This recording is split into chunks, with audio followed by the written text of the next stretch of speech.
Bilingi ke nama so yang meselawut kelung siga gebalah di Allah sipluh ke so yang meselawut kelung sipluh ke gebalah di Allah sertuh ke so yang meselawut kelung sertuh ke gecatat pak urungnya dua buah perkara. Yang pertama gebebaskan dari sifat munafik, yang kedua gepujuh daripada api neraka. Meselawut sallallahu wasallam ala nabi sayyidina Muhammadin wa alihi wa sahbihi ajma'ina.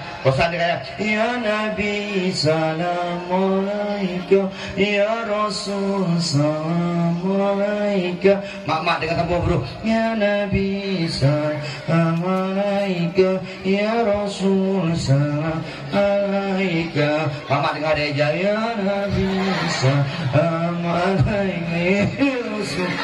Mak dengan bagus. Ya Nabi salam alaika.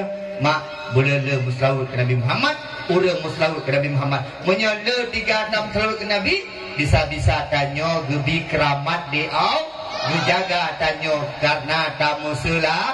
Innallaha wa malaikatahu yusalluna ala ya ayyuhalladzina amanu sallu alaihi wa sallimu. Banyak-banyaklah berselawat karena bentuk cinta dengan banyak menyebut nama orang tersebut. Cinta kepada Allah, sebut nama Allah banyak-banyak lewat zikirnya. Cinta sama Nabi Muhammad, sebut dia lewat selawat.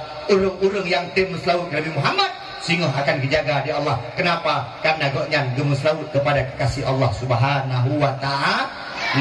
Nabi Muhammad cinta kepada gedanyo, tanyo bercinta ke Nabi Muhammad. Nabi Muhammad sayang kepada gedanyo, tanyo bersayang ke Nabi Muhammad. Tak pubut yang giyu di Nabi, tak pejuh yang gelarang di Nabi Muhammad. So yang perlu merumpok syurga dengan Nabi Muhammad. Jangan apa jalan yang merumpok.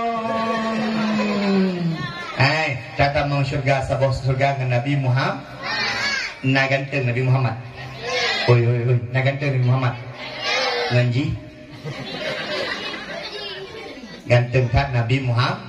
Wajah Nabi lagi bulan purna. Oh Nabi patah mayam. Oh hina mu peh-peh ngan glunyu. Mata Nabi bulat. Igo Nabi hana tarai hana taubut. Igo Nabi hana tarapat hana jaru. Igo Nabi hana boneng. Badan Nabi be bungang melati. Kengalikut deh nekalan.